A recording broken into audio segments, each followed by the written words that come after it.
समय की बात है, सुंदरपुर नाम का एक सुंदर सा गांव हुआ करता था। गांव में दो भाई रहा करते थे, किशनलाल और सोहनलाल। किशनलाल बहुत ही धनवान व्यक्ति था। उसके पास धन दौलत की कोई कमी नहीं थी और उधर उसका छोटा भाई सोहन बहुत ही गरीब व्यक्ति था।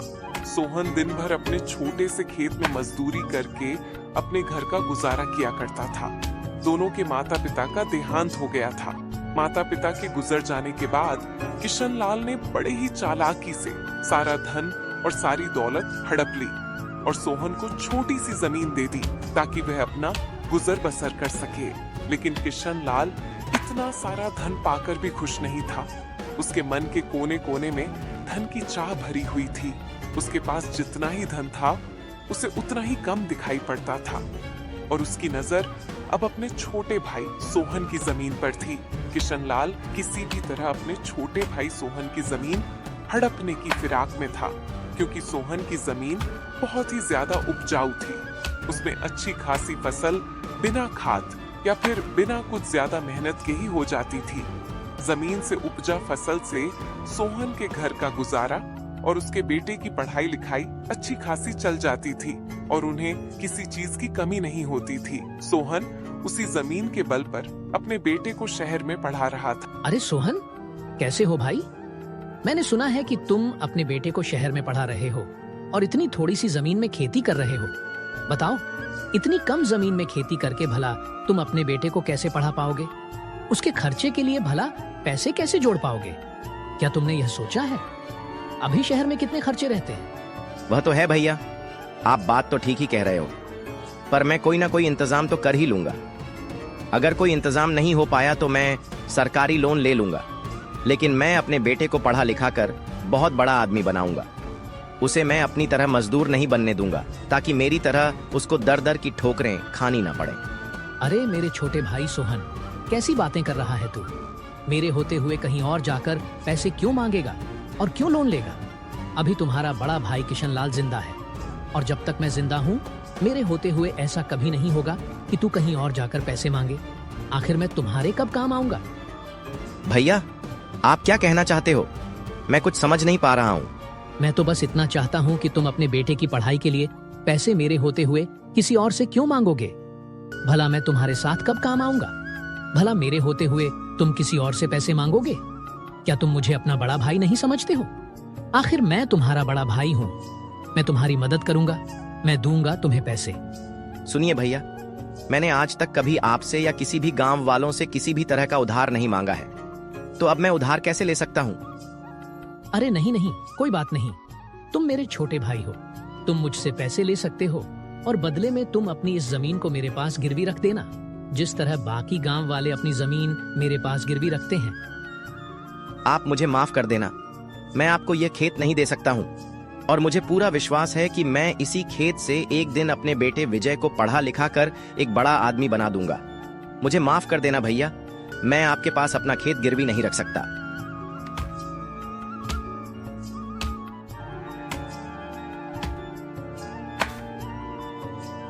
हैं किशनलाल, तुझे किसी ना किसी तरह से सोहन से वह जमीन तो लेनी ही पड़ेगी। अरे सोहन भाई, मुझे तुम्हारी खुददारी देखकर बहुत अच्छा लगा। मैं तुम्हारा बड़ा भाई होने के नाते तुम्हारी मदद करना चाहता हूँ और तुम भी मेरी मदद लेने से इनकार नहीं कर पाओगे। ठीक है किशन भैया, कहिए आप मुझे क्या कहना चाहते हो? भाई, अगर तुम चाहो तो मुझसे पैसे मत लो और ना ही तुम अपनी जमीन मेरे पास गिरवी रखो।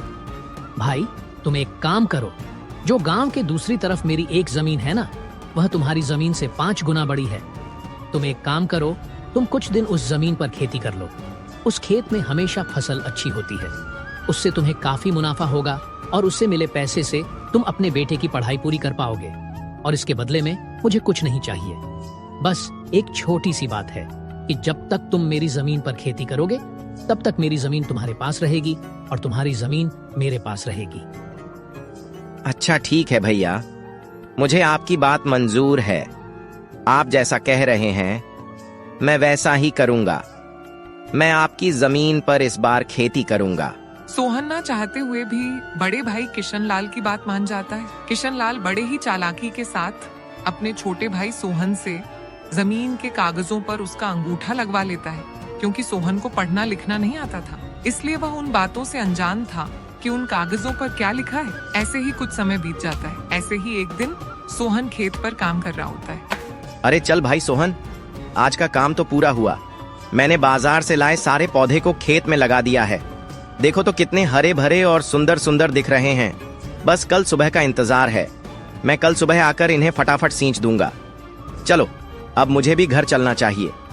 दिन भर खेत में काम करते करते मैं बहुत थक गया हूँ और मुझे बहुत जोरों की भूख लग रही है, इसीलिए मुझे अब चलना चाहिए। आज भाग्यवान को बोलूंगा मस्त पालक और पनीर की सब्जी बनाए, फिर मैं खाना खाकर आराम से चैन की नींद रात भर सोऊंगा। चलो भाई अब मैं चलता हूँ। अगले दिन सुबह सुबह जब सोहन अपने खेत पर जाता है तो देखता है कि उसके सारे पौधे मर चुके थे। ये सब देखकर सोहन एकदम से हैरान हो जाता है। उसे समझ में आ जाता है कि उसके भैया ने उसे धोखा दिया है, अपनी चिकनी चुपड़ी बातों में फंसाकर उसे ठग लिया है। यह तो एक बंजर जमीन है। हे भगवान, अब मैं क्या करूं? ये क्या हो गया मेरे साथ? मेरा तो बहुत नुकसान हो गया। हे भगवान, मेरा तो पूरा खेत बर्बाद हो गया। हाय रे, अब मैं इस महीने का अपने घर का गुजारा कैसे चलाऊंगा? भैया ने मुझसे झूठ बोला, मुझे ठगा है उन्होंने। यह तो एक बंजर जमीन है। मैं भी भैया के पास जाता हूँ। हाँ, यही सही रहेगा और उनसे कहूंगा कि मेरी जमीन मुझे वापस कर दीजिए। सोहन मन ही मन बहुत ज्यादा दुखी हो जाता है और अपने दुखी मन को लेकर अपने बड़े भैया किशन लाल के घर चला जाता है। उसके मन में हजारों सवाल घूम रहे थे। बड़े भैया सुनिए, आपकी जमीन मेरे किसी काम की नहीं है। वह जमीन एक बंजर जमीन है, इसलिए आप कृपा करके मेरी जमीन मुझे वापस लौटा दीजिए। अभी तक मेरा उस जमीन पर बहुत सारा नुकसान हो चुका है। क्या रे सोहन, यह तू क्या कह रहा है? और पहले तू यह बता कि तू किससे पूछकर अंदर आया? और तुम यह मत भूलो कि तुमने अपनी मर्जी से इन कागजों पर अंगूठा लगाया था और उन कागजों में साफ साफ लिखा था कि तुम्हारी जमीन मेरी है और वह भी तुम्हारी मर्जी से। हम दोनों ने अपनी जमीन अदला बदली कर ली है। अब तुम्हारा इस जमीन पर कोई अधिकार नहीं है। अब वह जमीन सिर्फ मेरी है। इसलिए खैरियत चाहते हो तो तुम यहाँ से चले जाओ और जाकर अपने उस बंजर जमीन पर खेती करो। चल निकल अब यहाँ से। और दोबारा यहाँ आया और जमीन लेने की बात कहीं तो तुम पर मैं पुलिस केस कर दूंगा। सारे कागजात पर सोहन का अंगूठा लगने के कारण सोहन कुछ नहीं कर पाया और मायूस होकर घर लौट आया। सोहन मन ही मन बहुत ही ज्यादा दुखी था। ऐसे ही दिन बीतने लगते हैं और एक दिन विजय अपने पिताजी के पास पढ़ाई की फीस के लिए फोन करता है। पिताजी, महीना पूरा हो गया है, फीस देने का समय आ गया है, इसलिए मेरी फीस भिजवा दीजिएगा। बेटा मुझे माफ कर दो, अभी घर में कुछ समस्या आ गई है, इसलिए मैं तुम्हारी फीस अभी नहीं भेज सकता हूँ। मैं क्या करूँ, अभी घर की स्थिति बहुत ही खराब हो गई है। घर का गुजारा चलाना ही बहुत मुश्किल हो गया है। मुझे माफ कर देना बेटा। मैं अब तुम्हारी पढ़ाई के लिए पैसे की व्यवस्था कहाँ से करूँ? मुझे कुछ भी समझ में नहीं आ रहा है कि मैं तुम्हारी आगे की पढ़ाई कैसे करवाऊँ। मेरे पास तो अब कुछ भी आय का स्रोत ही नहीं है। पर विजय के बार बार पूछने पर सोहन सारी बात अपने बेटे को बता देता है। वह अपने बेटे को इस बात की जानकारी नहीं देना चाहता था, क्योंकि वह घर की परेशानी बेटे को बताकर उसे परेशान नहीं करना चाहता था। पढ़ाई की फीस समय पर न मिलने के कारण विजय को अपनी पढ़ाई बीच में ही छोड़नी पड़ती है। अच्छा ठीक है पिताजी, मैं कल ही गांव आता हूँ, देखते हैं मिलकर क्या कर सकते हैं। आप चिंता न करें, मैं कल ही आ रहा हूँ। अरे वाह भाई वाह, आहा, गांव की शुद्ध हवा और यह गांव का वातावरण, मजा ही आ गया।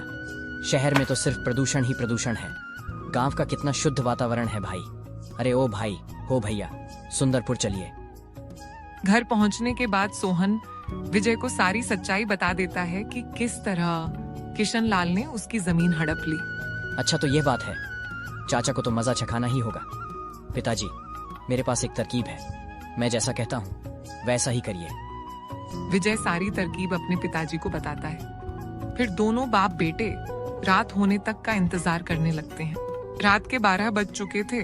उस समय सारे गांव वाले सो रहे होते हैं। तभी दोनों बाप बेटे एक एक घड़ा लेकर अपने घर से बाहर निकलते हैं और अपने खेत की ओर चल देते हैं। खेत पर जाकर दोनों बाप बेटे जगह जगह जमीन खोदकर दोनों घड़ों को मिट्टी के अंदर दबा देते हैं। अगले दिन पूरे गांव में यह बात फैल जाती है कि खेती करने के दौरान सोहन को उसके खेत में 2 सोने से भरे हुए घड़े मिले हैं। गांव के हर कोने में सिर्फ सोहन की ही चर्चा हो रही होती है। जिसे भी देखो सोहन की ही बातें कर रहा होता। अरे भाइयों, क्या तुमने सुना?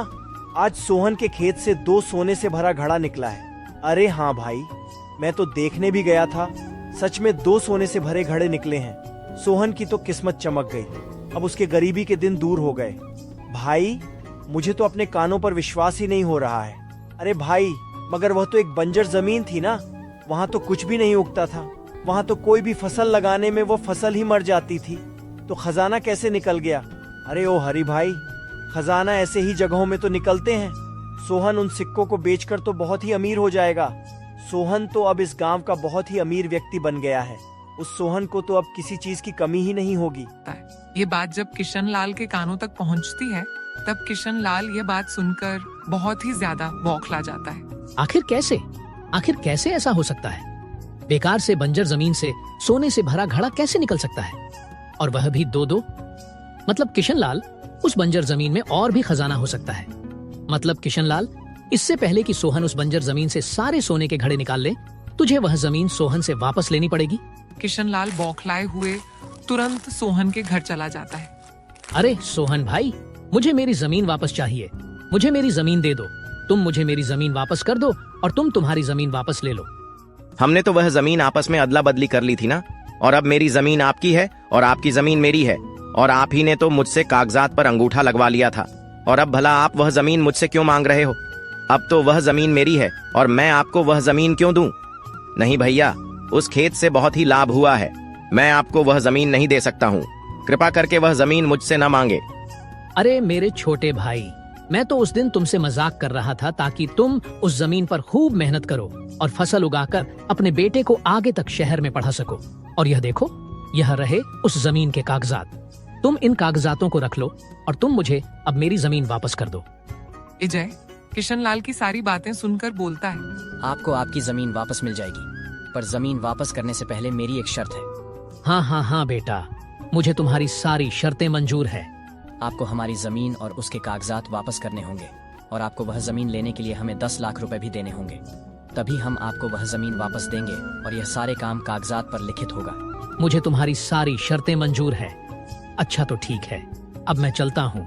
मैं कल ही तुम्हारे सारे पैसे दे दूंगा और तुम्हारे सारे कागजातों पर साइन भी कर दूंगा। अगले दिन किशन लाल सुबह सुबह ही सोहन के घर पहुंच जाता है और सारे कागजों पर साइन कर देता है, और इसके साथ ही साथ सोहन को 10 लाख रुपए भरा सूटकेस भी दे देता है। सारी प्रक्रिया पूरी हो जाने के बाद किशन लाल तुरंत ही अपने नौकर रामू को लेकर खेत पर पहुंच जाता है। सुनो रामू, पूरा खेत खोद डालो और मुझे तुरंत ही सोने से भरा घड़ा निकाल दो।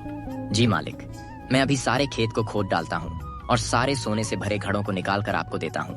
रामू खेत की खुदाई करना शुरू कर देता है और धीरे धीरे करके वह पूरा खेत खोद डालता है, लेकिन उसे कुछ भी नहीं मिलता है। यह देखकर किशन लाल बहुत ही चिंतित होने लगता है। रामू, देखो कुछ मिला क्या? नहीं मालिक, अभी तक तो कुछ भी नहीं मिला है। मैंने तो पूरा खेत खोद दिया है। बेचारा किशन लाल अपने आप को कोसने लगता है। हे भगवान, ये क्या हो गया? मुझे तो कुछ भी नहीं मिला, ना ही एक सोने का सिक्का भी मिला। मुझे तो उन बाप बेटों ने बहुत ही आसानी से मूर्ख बना दिया। साथ ही साथ जमीन के कागजात के साथ मेरे 10 लाख रुपए भी ले लिए मुझसे। हाय रे, मैं तो लूट गया, बर्बाद हो गया। मैंने सोहन के साथ बुरा किया, इसलिए मेरे साथ बहुत बुरा हो गया। अब मैं क्या करूं?